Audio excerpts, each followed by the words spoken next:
next popping up on this map. It is going to be a beautiful Sunday afternoon for you out here at the Honda Classic. Just a mixture of sun and clouds. Temperatures warming up to near 70 degrees by noon. Then we'll be in the low to mid 70s by 2 or 3 o'clock this afternoon. Perfect day to wrap up the Honda Classic. If you're doing some beaching and some boating, here you go. Beach forecast. Just a few clouds around, as I said. That wind will be shifting to the east, and that will be coming on shore, and eventually that'll be increasing our rip current threat. But rip current threat today is low. Surf knee or less. Knee high or less. And boaters, your current sea is sitting right at 2 feet, so it looks like a perfect day to go out right now. And the boating forecast calls for seas of 2 to 3 feet. That wind shifting from the north to the east, and inland waterways having a light chop. So it looks like a beautiful day to come out here to the Honda Classic, do some boating, or maybe just head out to the beach. Near perfect conditions in my book. Temperatures around 74 degrees, so a few degrees warmer than yesterday, and the wind will begin to calm down too. It'll be coming from the north-northeast at 5 to 15 miles per hour. Overnight,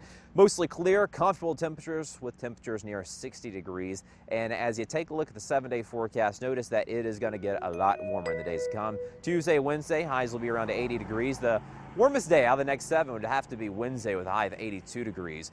30% chance of rain by the time we get to Tuesday and Wednesday as well. And we were looking at the possibility of seeing some thunderstorms come midweek, but in my opinion, it looks like just plain old rain, scattered showers on Wednesday. And then we start to dry out, and we see another round of rain on Friday before we dry out again coming to this upcoming weekend.